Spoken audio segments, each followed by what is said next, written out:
I audible now? आवाज आ रही है मेरी? Sir. Okay, so further I will discuss agglomeration effect. अब क्या है कि वेवर की जब हम थ्योरीज देखेंगे तो वेवर ने एक चीज़ पहले ही कंसीडर कर लेंगे वो अपने एजम्पशन में कि जो लोग हैं, जहाँ अगर आप देखेंगे इंडस्ट्रियल सेटअप हो रहा है, तो वो ये मान लेंगे कि यहाँ पर हर जगह रिसोर्सेस का यूबिक्विटस डिस्ट्रीब्यूशन है। और बेसिकली कई बार वो अभी बाद में जब रॉ मटेरियल के बारे में पढ़ेंगे तो देखेंगे दो तरह के रॉ मटेरियल मिलते हैं, एक जिसका यूबिक्विटस डिस्ट्रीब्यूशन है और एक जो कहीं फिक्स्ड है, एक ही एरिया में मिलता है। समझो, तो रॉ मटेरियल भी वो एक्सप्लेन करेंगे कि रॉ मटेरियल कितने तरह का होता है, अवेलेबिलिटी के अनुसार, डिस्ट्रीब्यूशन के अकॉर्डिंग दो तरह के होते हैं। एक जो यूबिक्विटस हो, यूबिक्विटस का मतलब यूनिफॉर्मली डिस्ट्रीब्यूटेड हो, और कुछ रॉ मटेरियल कुछ खास जगह पे ही मिलते हैं। जैसे भारत में कुछ रॉ मटेरियल्स जो होते हैं वो किसी खास एरिया में मिलते हैं, जैसे कोल का, आयरन ओर का, मैंगनीज का, जिंक का, कॉपर का, एल्यूमिनियम का अपने माइंस पड़ा है, तो एक सर्टेन एरिया में है ना। तो रिसोर्स रॉ मटेरियल एक खास जगह पे होते हैं। तो जब खास जगह पे होगा तो उसके लिए फिक्स्ड वर्ड है, फिक्स्ड रॉ मटेरियल। और अगर वो सभी जगह पर है तो यूबिक्विटस कहते हैं उसे, uniform distribution. It is on the basis of distribution. But raw material और भी एक आइडियाज है, because industrial geography I had already discuss with you people. Industry का बेसिक कॉन्सेप्ट तो मैं बता ही चुका हूँ, वो चीजें आपको दिमाग में रख के बैठना है क्योंकि आप थ्योरीज पढ़ रहे हो जो पास्ट में सारा डिस्कशन किया है। फिर रॉ मटेरियल्स को क्लासिफाई करने का एक और तरीका है। कुछ रॉ मटेरियल वेट गेनिंग होते हैं, वेट गेनिंग होते हैं, और कुछ वेट लूजिंग होते हैं, वेट लूजिंग होते हैं। कुछ में इम्प्योरिटीज होती है, ठीक है, इम्प्योरिटीज को आप रिमूव करते हो। जब आयरन ओर को निकालते हो तो उसमें इम्प्योरिटीज होती है, इम्प्योरिटीज को मेटलर्जिकल प्रोसेस से रिमूव करते हैं, प्योर मेटल को निकालते हैं, फिर उससे प्रोडक्ट बनाते हैं। तो ये वेट लूजिंग है, वेट रिड्यूस होगा। रॉ मटेरियल जब निकालोगे तो बाद में उसमें इम्प्योरिटीज रिमूव करो डिजायर्ड प्रोडक्ट्स बनाने के लिए, वेट लूजिंग है। तो ऐसे को हम ग्रॉस वर्ड भी यूज करते हैं। ग्रॉस का मतलब है इम्प्योरिटीज के साथ। बट कुछ जो होते हैं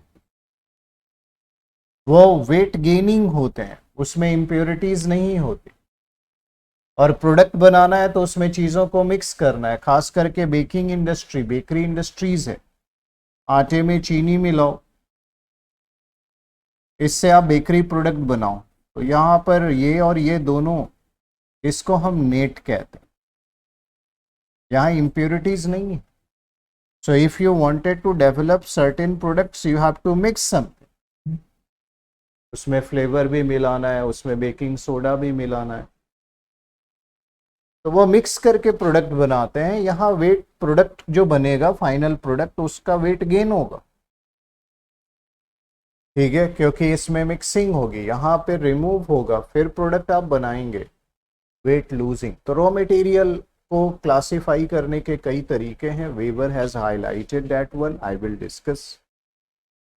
इन्होंने मान लिया कि डिमांड जो है वो पूरे एरिया में एक समान, ऐसा होता नहीं है, बट उन्होंने डिमांड यूनिफॉर्म मान लिया। और जब डिमांड को यूनिफॉर्म मान लिया, इंडस्ट्रियल सेटअप जहां है, जो रीजन है, ये रीजन में डिमांड यूनिफॉर्म है, लोगों की जो डिमांड है यूनिफॉर्म है। यूनिफॉर्मिटी इन डिमांड होने के कारण प्राइसेस भी यूनिफॉर्म हो गए। अब तुम लगाना चाहते हो इंडस्ट्री, डिमांड है यूनिफॉर्म, प्राइस भी फिक्स्ड है, पैसा तुम्हारा प्रॉफिट कैसे होगा? बोला कॉस्ट इनपुट रिड्यूस कर दोगे। तुम्हें क्या देखना होगा, इस लोकेशन में इंडस्ट्री यहां लगाएं, यहां लगाएं, यहां लगाएं, यहां लगाएं, कहां लगाना है इंडस्ट्री की ज्यादा बेनिफिट हो, क्योंकि डिमांड तो हर जगह एक है, प्राइसेस भी एक ही है। तो इंडस्ट्रियलिस्ट ये सोचता है कि कहां पर कॉस्ट कम पड़ेगा, वहां इंडस्ट्री के लिए वो ऑप्टिमम लोकेशन होगा। इसीलिए लिस्ट कॉस्ट अप्रोच का कॉन्सेप्ट है। अब ये जो डिमांड को यूनिफॉर्म मान लिया, प्राइसेस यूनिफॉर्म हो गई, तो कुछ ज्योग्राफर यहां क्रिटिसाइज करेंगे, कहेंगे ऐसा तो रियल वर्ल्ड में मुश्किल है कि डिमांड यूनिफॉर्म।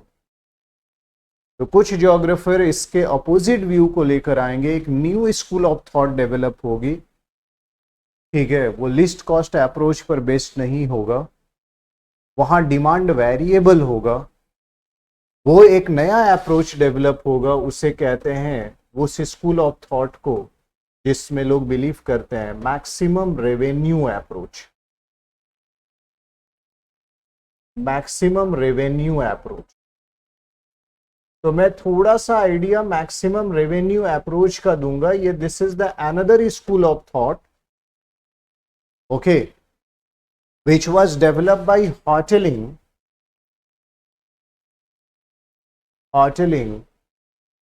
और the economist Losch। लॉश का नाम आपको मैंने पहले भी बताया है, सीपीटी का मॉडिफिकेशन किया नहीं, लॉश। तो लॉश, हार्टेलिंग, these are came up with another ideas। उन्होंने कहा ऑप्टिमम लोकेशन देखना है तो देखना होगा मैक्सिमम रेवेन्यू कहाँ जनरेट। अब maximum revenue is profit plus input cost. Cost is here profit plus input cost, revenue is depend on the profit plus input cost. Cost बढ़ेगा, प्रॉफिट रिड्यूस हो जाएगी, ठीक है। बट यहां revenue is in centre, demand is not uniform. तो मैं I will also discuss here the maximum revenue approach slide bit to better understand the Weberian ideas, okay. And then I will critically analyse the theory. तो फिर मैं क्या करूंगा, critical analysis.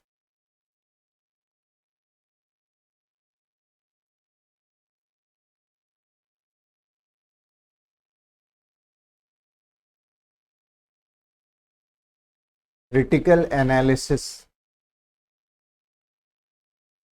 and in critical analysis we observe the merit and demerit both,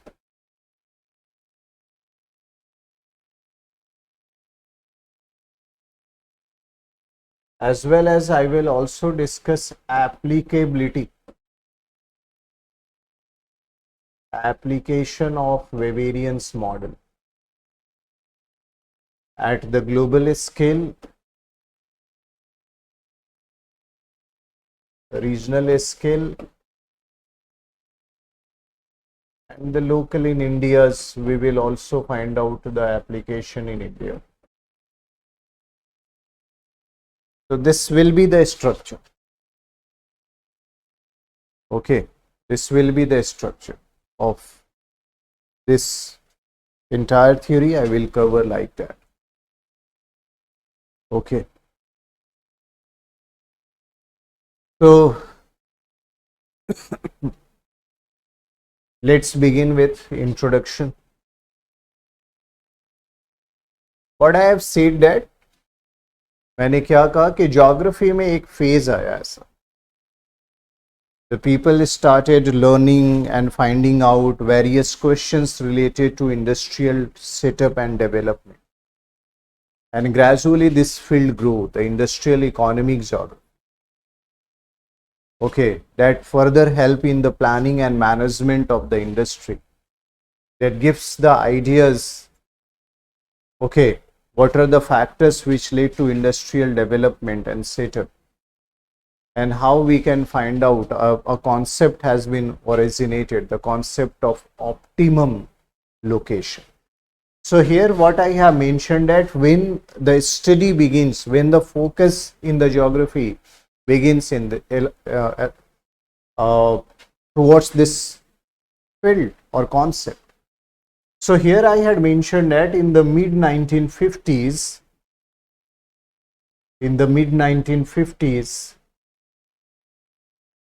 okay, there are various geographers who lead significant change in the field of industrial geography. What does it mean? It means that other geographers also learned about the industries, their industrial locations, setup, factors, etc. before 1950s. But 1950 के बाद, इस phase के बाद geographer का approach थोड़ा change हुआ. Significant change in the field of industrial geography. क्या change हुआ? Industrial geography from observation and description to move towards developmental theory. अब इंडस्ट्रियल ज्योग्राफी में भी थ्योरिटाइजेशन start.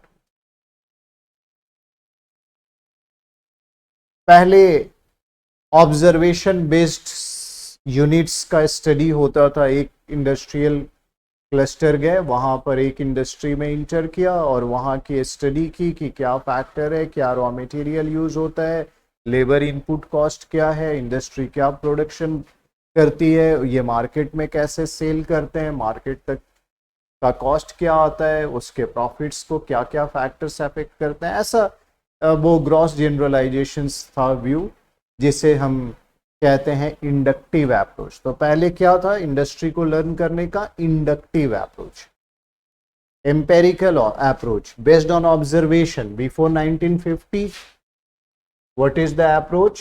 Inductive, empirical. But post 50, mid 1950 से क्या हुआ? Not post 50, mid 1950, the approach is theoretical, deductive.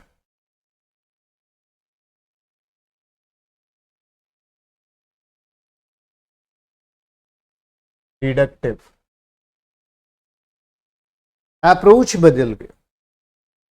तो ये याद रखना होगा कि 1950 is the watershed when before 19 और prior 1950 the approach largely by the geographer to learn the industry और industrial establishment, growth and development.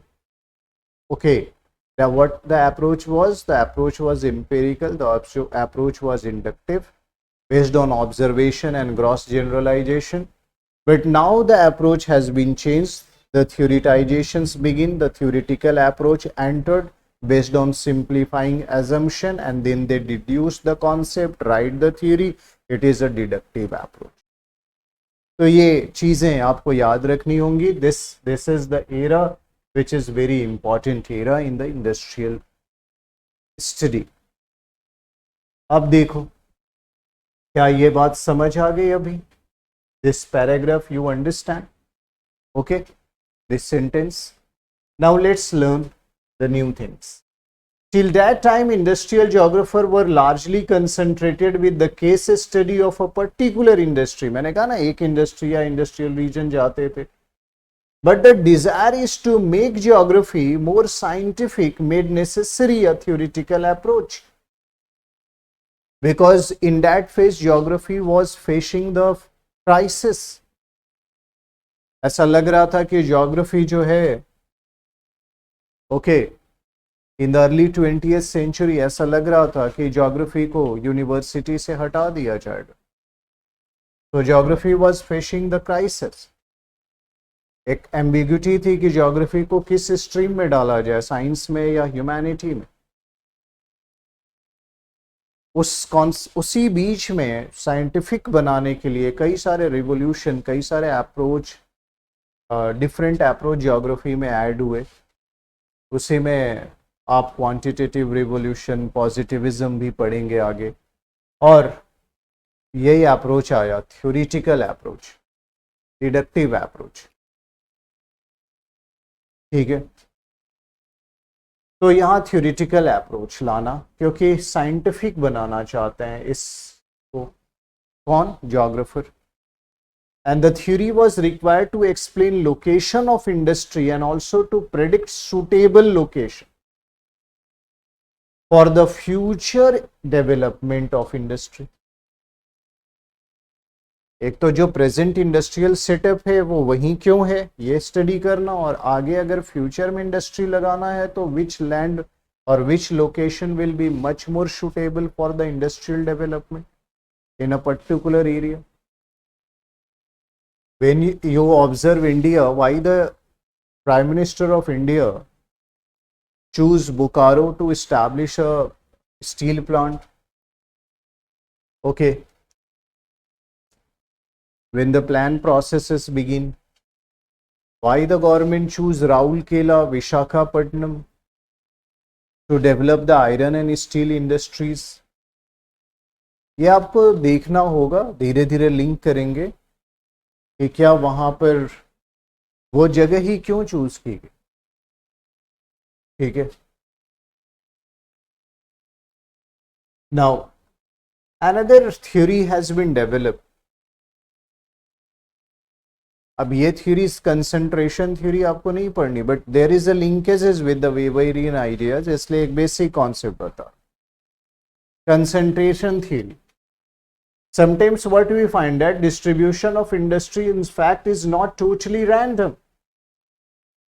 अभी ज्योग्राफर ने जब स्टडी करना शुरू किया और वर्ल्ड मैप बनाया इंडस्ट्रियल डेवलपमेंट का, तो अगर आप अपने एटलस ओपन करेंगे और distribution of industry at global level देखेंगे तो वर्ल्ड एटलस में आपको क्या दिखाई देगा. जैसे ये है north America, majority of industry is located along the Great Lakes region. The question is why the majority of industry located along the Great Lake region. Majority of the urban places of Canada is also around the US border along the Great Lake region and the eastern part of US in comparison to the western part. So why there is a cluster of industry?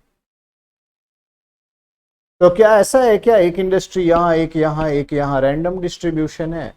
In Europe when you observe, in Asia when you observe, in Africa when you observe in a modern time period, क्या तुम random distribution देखते हो या कहीं कहीं तुम्हें cluster भी दिखाई देता है, बड़ा एक कंडीशन? आखिर क्लस्टरिंग क्यों हुई होगी? कुछ तो ऐसा कंडीशंस होगा ना वहां पे. तो इन रियलिटी आप क्या देखते हो कि the industry is not distributed randomly, कुछ तो लिंकेजेस है. एंड वही ज्योग्राफर लर्न करना चाहता है कि वो रिलेशनशिप क्या है. कंसंट्रेशन थ्योरीज आई उसी को लर्न करने हुए. Some places are there where you find concentration of industries. There are so many industries located at certain places. There is a cluster. Why such cluster, bro?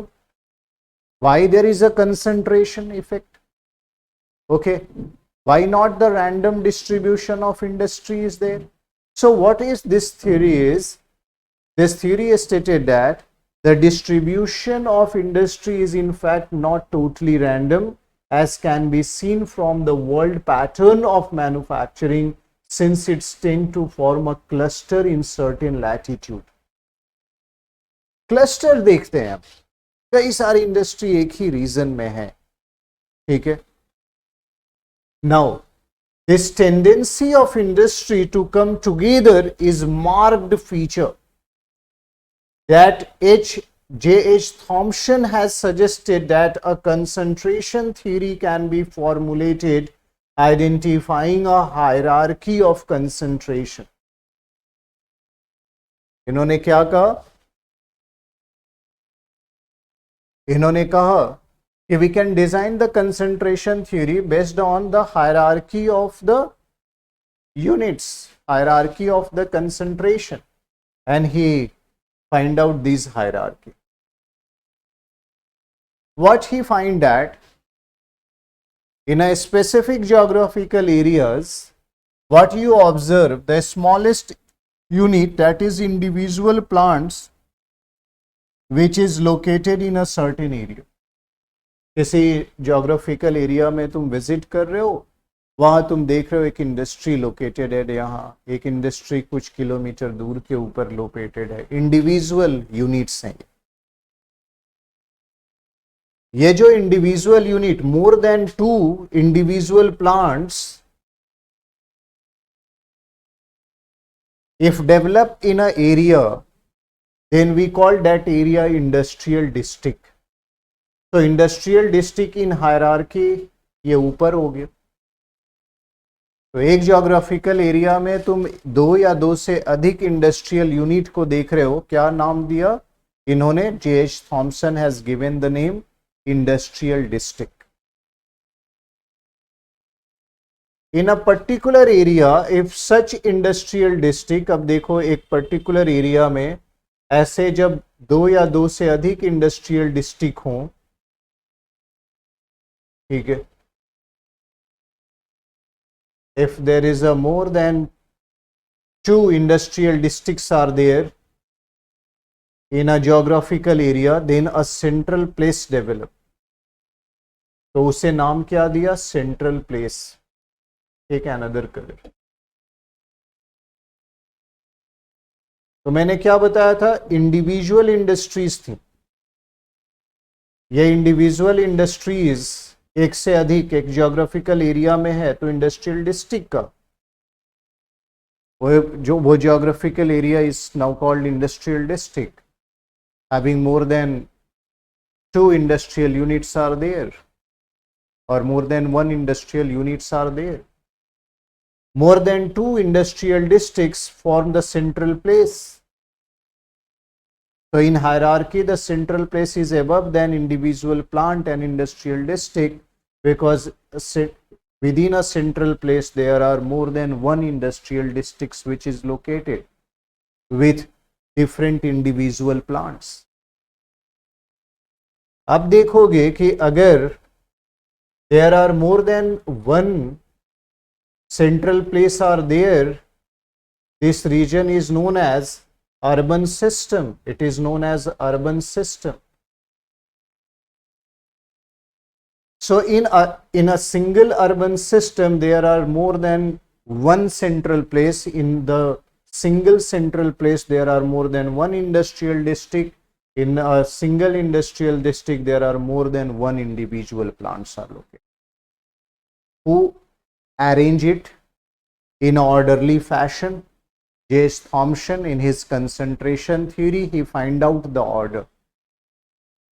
उन्होंने देखा एक geographical area में concentration होता है। अब देखो, if the more than 1 urban system in a particular geographical area, these urban system develop industrial zone. ये क्या डेवलप करते हैं? इंडस्ट्रियल जोन डेवलप करते हैं। And more than 1 industrial zone in a vast geographical area develop what? Industrial belt. वो क्या develop करते हैं? Then they develop industrial belt.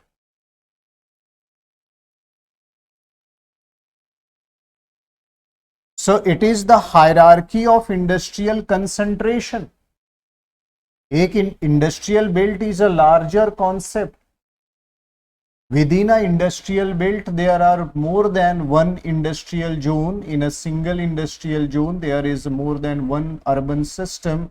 In a single urban system there are more than 1 central place. Within a central place there are more than 1 industrial district, and 1 industrial district having more than 1 industrial unit.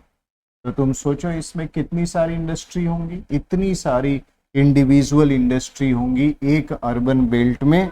यहाँ जो diagrams में आपको दिख रहा है, इतने सारे industrial unit होंगे एक ही ज्योग्राफिकल एरिया में। अब भारत जैसे देखो कितने सारे इंडस्ट्रीज हैं। When at continental scale consider Asia and find out the industrial belt of the Asia, then how many industries you observe? This much of individual plants are located within a industrial belt. Okay, this much of The central places are located within an industrial belt. This much of industrial district is located within a single industrial belt.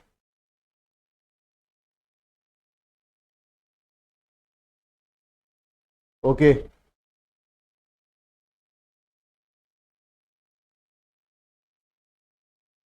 These are the urban systems. So like that, this is the order, this is hierarchy. So in urban geography, the geographer started learning the ordering and the hierarchy of the industrial concentration. Who came up with the idea of that? J.H. Thomson. Okay. अब देखो. So the idea of concentration carried further and concept of agglomeration. अब अगला जो concept आएगा agglomeration. ठीक है. अभी मैं एग्लोमरेशन के बारे में भी डिस्कस करूंगा. एक प्रोडक्शन यूनिट यहाँ है, एक प्रोडक्शन यूनिट यहाँ है, प्रोडक्शन यूनिट यानी इंडस्ट्री, उसका रॉ मटेरियल यहाँ है अवेलेबल, और उसका मार्केट से फॉर एग्जांपल यहाँ है. प्रोडक्शन सेंटर यानी इंडस्ट्री यहाँ लोकेटेड है. इसका एरिया, ये एग्लोमरेशन एरियाज अगर बनाओगे. दूसरा इंडस्ट्री यहाँ लोकेटेड है, तीसरा यहाँ लोकेटेड है से फॉर एग्जांपल, चौथा यहाँ लोकेटेड है, पांचवा यहाँ लोकेटेड है. अब ये देखो, ये जो है reason. Further, I will explain the ideas of Weber agglomeration effect. This is the most suitable location. The question is why, I will discuss later on. So what is agglomeration and the agglomeration effect I will discuss in detail, so don't worry. So further, the concentration theory is developed as an agglomeration concept and is suggested, which takes account of the fact that amount of manufacturing in conurbation increases as countries develop economy. Conurbation, Delhi to Chandigarh, if you go, is develop as a conurbation. Delhi, Shonipat, Panipat, Kurukshetras, like that you move to the Chandigarh. But you find the chain of industries are there.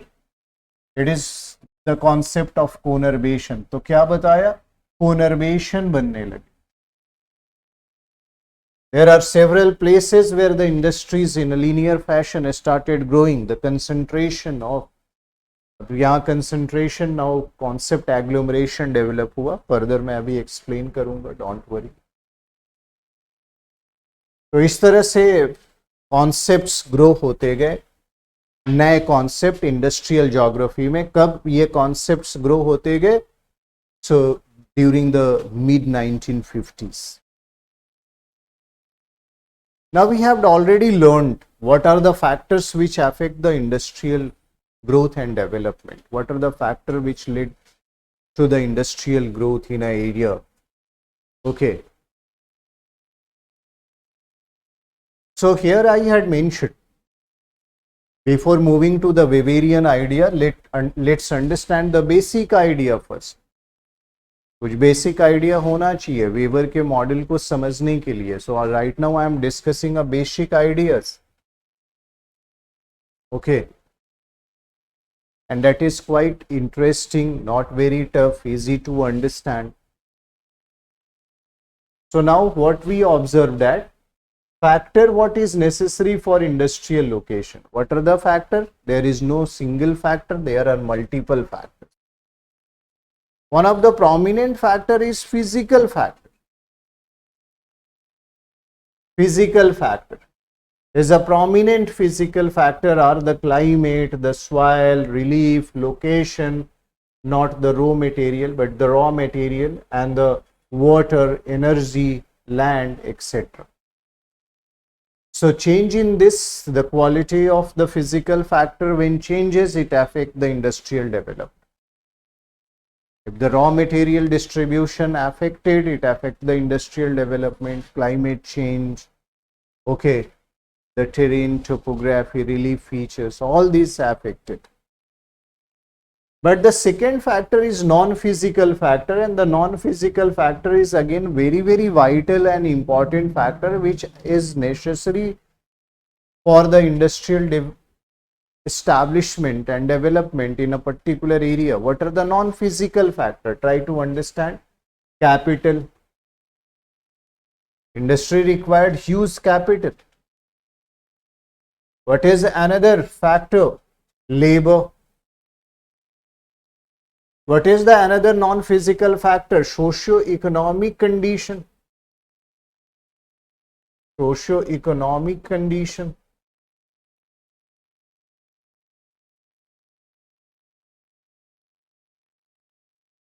The country, what is the status of the countries? Whether it is developed, developing, or underdeveloped, what is the condition of the people there? That also affect, that is a non-physical factor. Okay. What is the dynamic factor? The dynamic factor, ever-changing factor. Of course, the government and its policies which change with the time in a particular state. So government policies. Another factor is technology, which is changing very swiftly in the present time period. Now we are also using sprinkling irrigation, और obsolete method भी use हो रहा है, flood irrigation method भी use हो रहा है आज, ठीक है. Entrepreneurship is again a very vital dynamic factor which grow right now. There are so many MBA colleges which has spreaded all across the world where the people learn the entrepreneurship is skill, management is skill. No, so the world is fast changing. पहले ऐसे institution नहीं थे. And next, the agglomeration effect and the advantage. There are several kind of advantage. Looking at advantage, the people try to set up their industry. Agglomeration effect.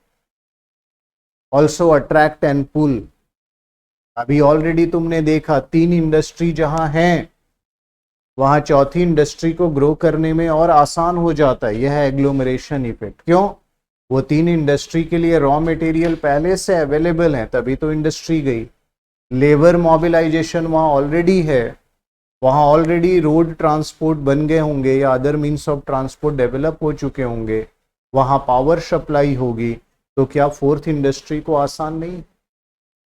तो जहाँ 3 industry 4 industry already setup हैं उसको कहते हैं agglomeration effect. वहाँ 5वीं 6ठी industry को लगाना आसान होता है क्योंकि सारे इंफ्रास्ट्रक्चर अवेलेबल होते हैं जो इंडस्ट्रियल ग्रोथ के लिए चाहिए, वो फैक्टर अवेलेबल है वहाँ.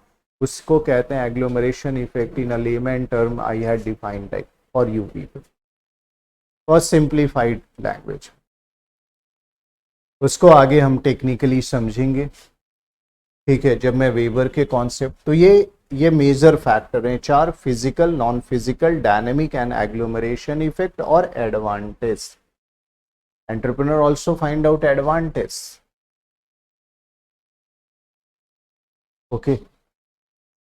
So what I have said that now approaches to study industrial location. One is traditional approach, another is modern approach. What is the traditional approach? पहले मैंने क्या बताया था आपको?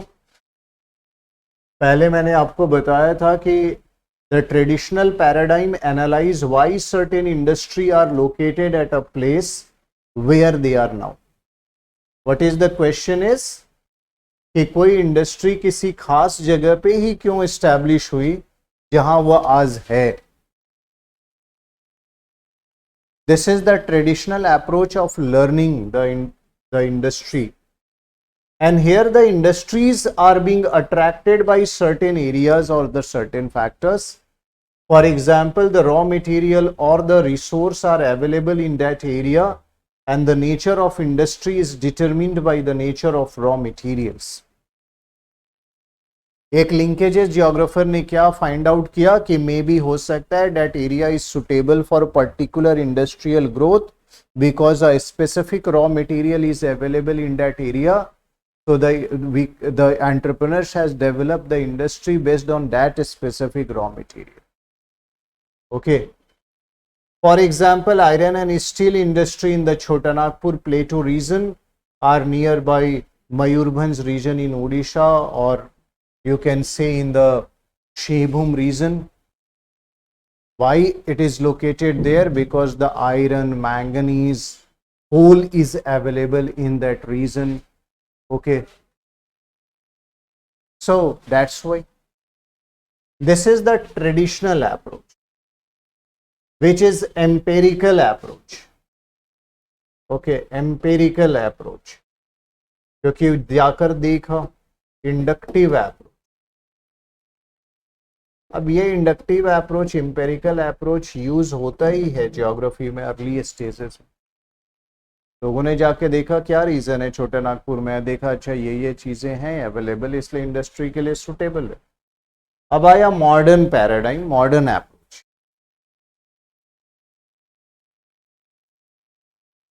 What is the modern approach, modern paradigm? It expresses that why certain places are attractive for multiple industries, not for single one.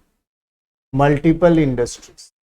What are the factors? क्या reason है क्यों एक जगह पे बहुत सारी इंडस्ट्री आती हैं, क्लस्टर्स डेवलप हो जाते हैं, इंडस्ट्रियल बेल्ट बन जाते हैं. Use conurbation has been develop, industrial belt. For example, the port location become more significant for industries. The question is why? Industrial location for the export purposes. Answer क्या है? क्योंकि वहां से एक्सपोर्ट इजी है. अगर कोई रॉ मटेरियल आपके देश में नहीं है, पोर्ट के आसपास इंडस्ट्री डेवलप कर रहे हो, रॉ मटेरियल भी इजिली आप कैरी कर पोर्ट पर मंगा सकते हैं. And in the near by area you have develop. मैंने कहा why the industry is located in Visakhapatnam, in the Rourkela. What are the reason behind it? Okay. Or in Kochi, along the Chennai region, Kolkata is earlier developed, the Surat. Okay. Why? The industry has been developed. A port, oil refining industries है, cotton textile industries है, iron and steel industries है, ठीक है, jute textile industries है. Why such industries located at a specific place? Kolkata, Surat ऐसे क्यों grow किया? ठीक है. This approach is more relevant in modern time. क्या बताया? ठीक है. Why a specific location is suitable for the multiple industry. ठीक है. Now, because the economy is globalized and the world trade is growing with the immense capacities, dynamic factor is also involving. पहले के observation जो traditional approach है उसमें physical factor को ज्यादा तरजीह दी कि अच्छा रॉ मटेरियल यहाँ है, सुटेबल क्लाइमेट यहाँ है, इस एरिया में लेबर इजीली मिलता है, तो वहाँ सोशो इकोनॉमिक और कंडीशंस को और socio economic state of the economy को और साथ ही साथ रॉ मटेरियल यानी फिजिकल फैक्टर को ज़्यादा तरजीह दी. बट मॉडर्न पैराडाइम यानी मॉडर्न अप्रोच में डायनेमिक कॉन्सेप्ट्स जो हैं, डायनेमिक फैक्टर हैं, उसको भी कंसीडर किया जा रहा है कि क्यों कोई इंडस्ट्रियल कॉम्प्लेक्सेस डेवलप हो रहे. Okay. And the nature of industry is not dependent on raw material, rather it is dependent on the primary location, because this factor has been further impacted.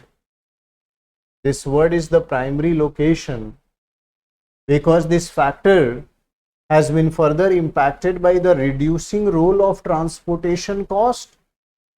मैंने क्या बताया कि जो ट्रांसपोर्ट कॉस्ट पहले लगता था 1909 में, 1826 में, आज क्या वही ट्रांसपोर्ट मीन्स हम यूज कर रहे हैं? आज तो हर दिन फ्लावर्स, हर दिन फ्रूट्स फॉरेन से भी आ जा रहा है.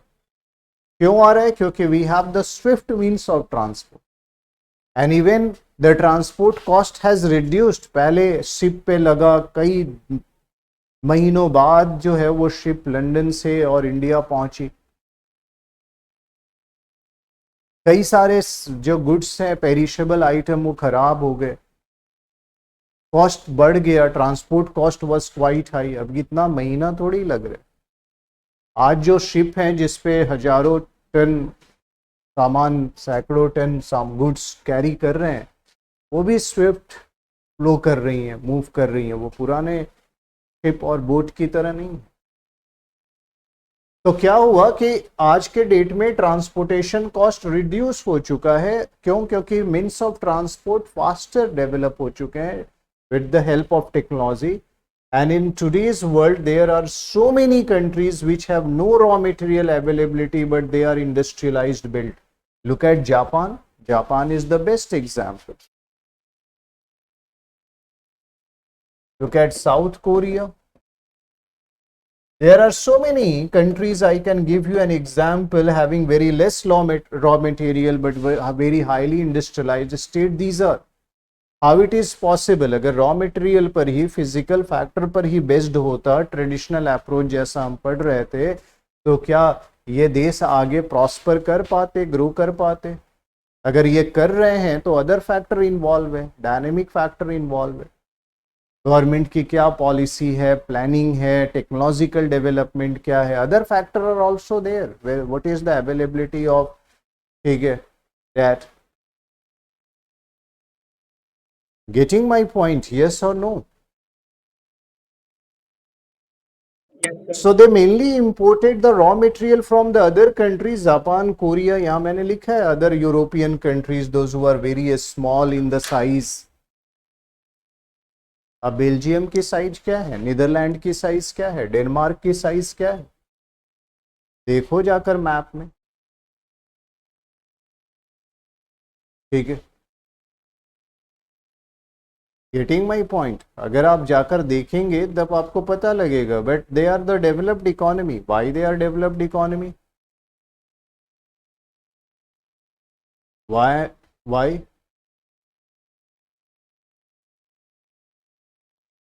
Because they carried the raw material, they developed the finished product, again sale in the market with the higher prices, and they compensated that scarcity of the raw materials, क्योंकि उनको profit ज़्यादा हो जा रही with the help of technology and all.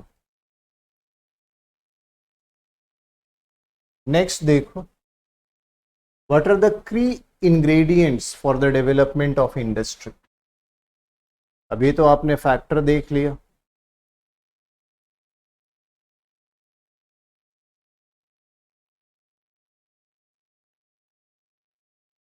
Okay.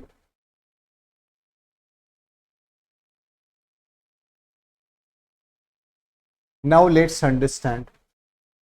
Key ingredient, the first important ingredient is the raw material.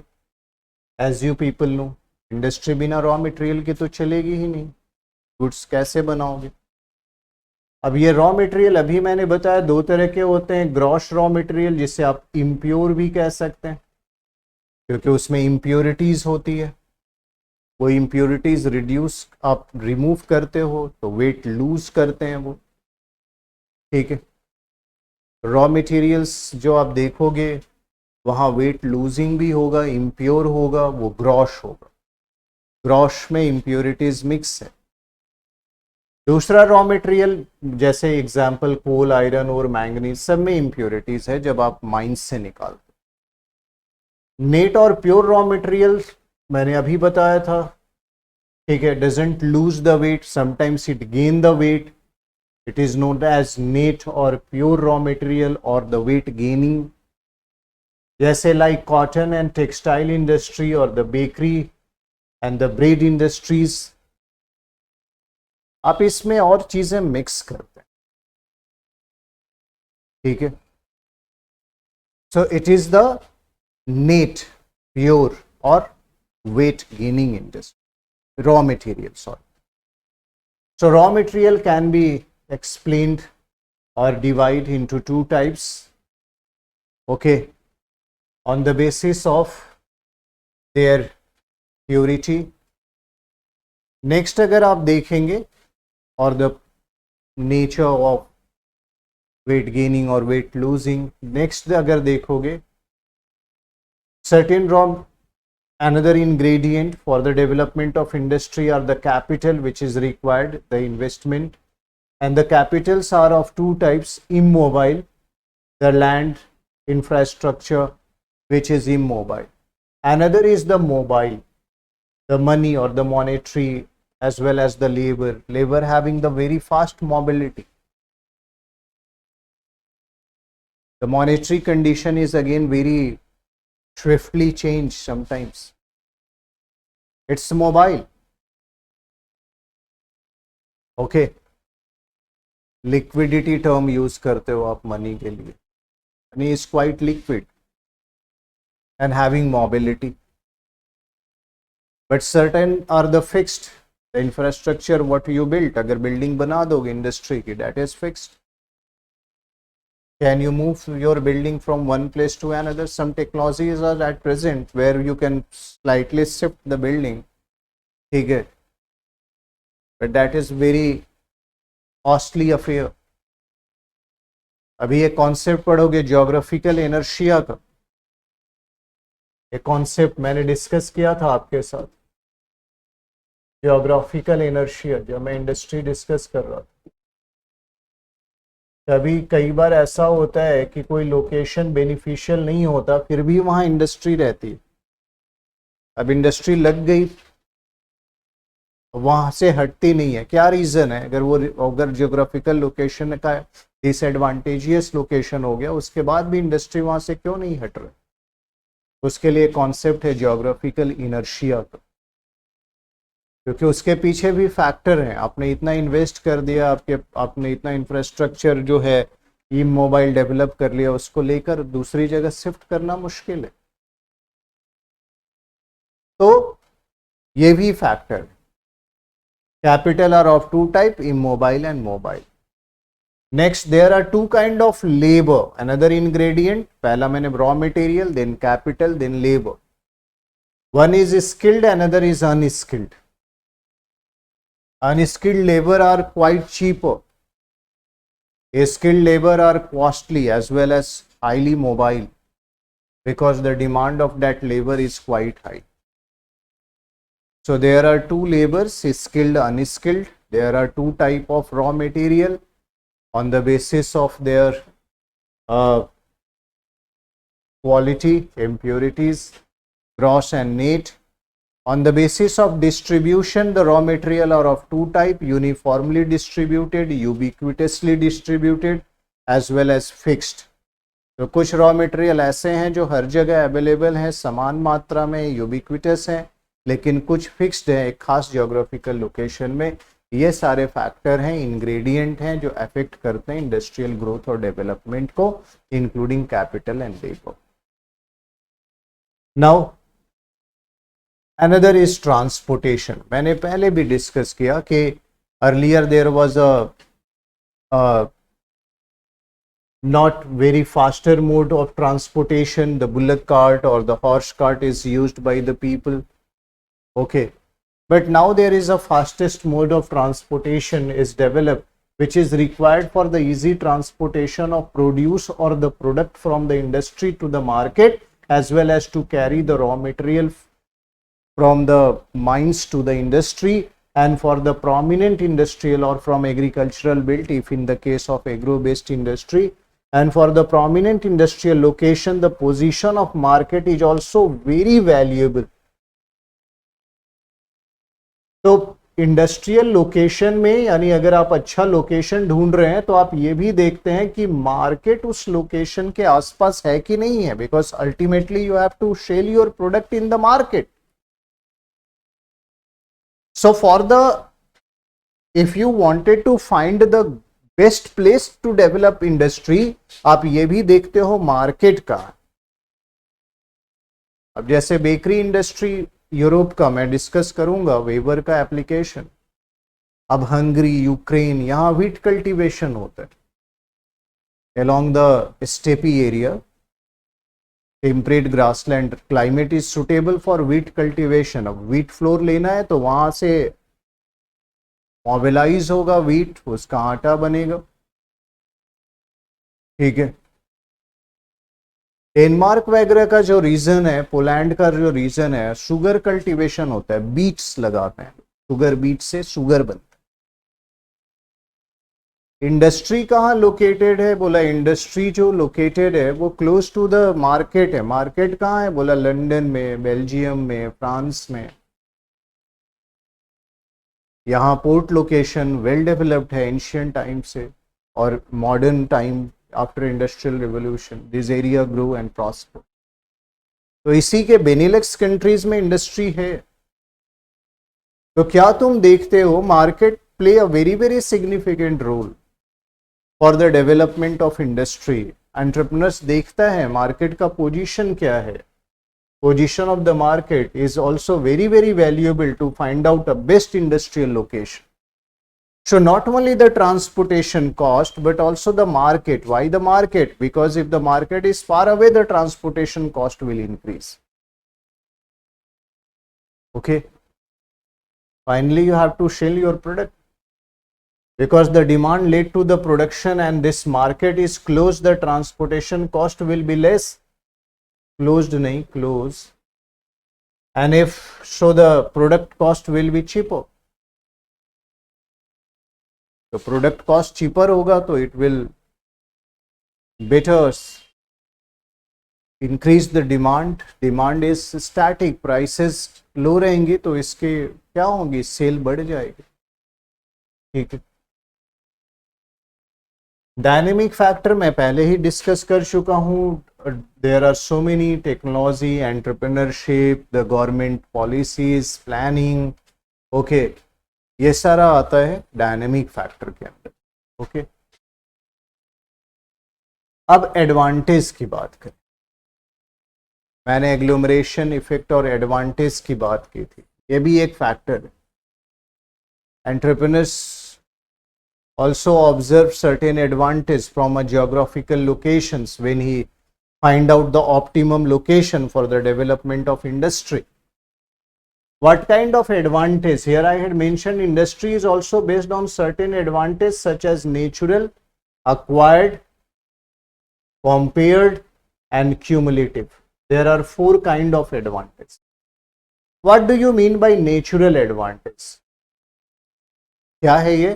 The presence of raw material and the extent of distribution determine the location and accessibility, and it create natural advantage for many places to build industries. Many. अब देखो मैंने क्या कहा, natural advantage, raw material किसी area में है और कहीं कहीं तो यूबिक्विटस डिस्ट्रीब्यूटेड है, वो एक नेचुरल एडवांटेज।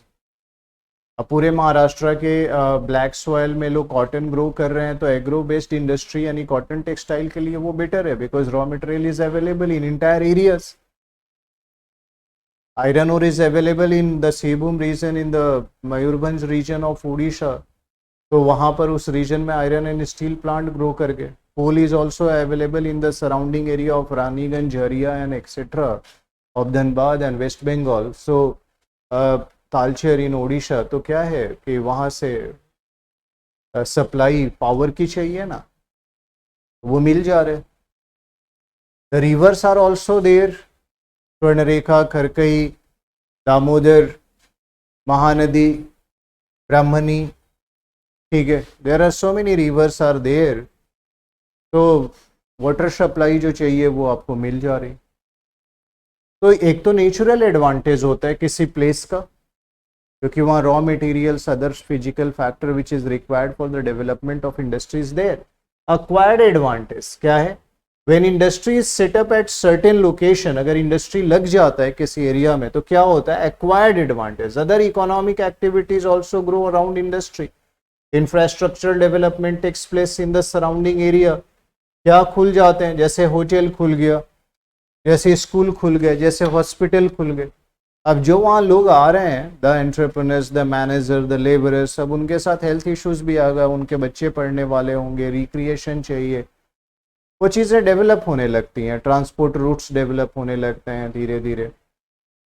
तो ये सारी फैसिलिटीज आ जाती हैं। अदर फैसिलिटी हम उसे कहते हैं एक्वायर्ड एडवांटेज। अब कोई नया इंडस्ट्री खोलने जाएगा तो ऑलरेडी देखेगा कि अच्छा वहाँ पे तो रहने की सुविधा है, वहाँ तो हमारे लोगों को, बच्चों को पढ़ने की सुविधा है, हेल्थ फैसिलिटी भी आ गई है, जाकर 2-4-10 दिन कोई बाहर से टूरिस्ट आया या हमारे कुछ इन्वेस्टर्स आए तो उनके रुकने के लिए होटल्स भी है, वहाँ तो इन्वेस्ट नहीं करना पड़ेगा ना। तो that is then acquired advantage. वो इंडस्ट्रियल डेवलपमेंट के बाद हुआ, ऐसा रिमोट एरिया में अचानक नहीं होता है, एक इंडस्ट्री बन गई उसके बाद एंसिलरी यूनिट्स भी खुल जाती हैं। एक बड़ी इंडस्ट्री खुलती है तो उसको सपोर्ट करने के लिए छोटी छोटी और इंडस्ट्रीज भी खुलने लगती हैं। Comparative advantage, every entrepreneur want to rise maximum profit because men are economic rational, so the maximum profit gain is the main motive behind comparative advantage. An industry is always attracted to a place where maximum profit can be obtained, maximum profit, maximum revenue approach. And for example, Jamshedpur steel plant or the Rourkela steel plant or Bokaro steel plant located at that place, they are comparatively advantage of that place. दूसरे जगह से वहाँ comparative advantage है, क्यों? Market is close, Kolkata, the port Paradip, okay, this are close to that, यहाँ से supply कर देंगे world across, and the other raw material is also, that is comparative. And what is cumulative? with infrastructure development at any place, a number of other industry also grow. मैंने क्या कहा कि और ancillary unit धीरे धीरे खोलने लगते हैं। आप ट्रक की करोगे तो वहां पे टायर की कंपनी आ जाएगी, वहां स्क्रू बनाने के लिए आ जाएंगे, नट बोल्ट्स ऐसे डेवलप करने के लिए, तो कई कंपनियां डेवलप हो जाएंगी। Cumulative factor will grow, cumulative advantage of the industry, and then the entire region become pull centre और attractive centre for the different setup of industries. Okay, इसे हम क्यूमुलेटिव एडवांटेज कहते हैं। जैसे एक सेज का कॉन्सेप्ट गवर्नमेंट लेके आई, स्पेशल इकोनॉमिक जोन वो डेवलप कर रही हैं, that land is treated as foreign. अभी क्या है कि कस्टम्स आपको पे नहीं करना है, और government is providing all the facility to develop the industrial cluster in that region, cumulative advantage के कारण। So what I have discussed that what are the factors which lead to the industrial setup, okay, ये advantage भी एक factor है। तो मैंने बताया physical, non physical, dynamic, agglomeration effect और advantage, here 4 kind of advantage. Looking at all these advantage, the entrepreneur okay decided about which location is suitable for the industrial development. By learning all these concepts, okay, अभी फिर मैं एग्लोमरेशंस भी बताऊंगा, और by learning all this concept then I will discuss the Weber industrial location theory, और कल मैं इसे कंप्लीट करूंगा, Weber industrial location theory. Tomorrow I will explain this in details, because अभी स्टार्ट करूंगा कवर नहीं होगा, और फिर हम लोग इसका क्रिटिकल अप्रेजल करेंगे। So tomorrow I will finish and then I will try to discuss, if I have a time then I will try to discuss the concept of limits to growth. Okay, तो वो मैं discuss करूँगा फिर economic geography में, एक वो model है, ठीक है। तो चलो फिर मिलते हैं, take care, have a nice time, thank you. Thank you sir.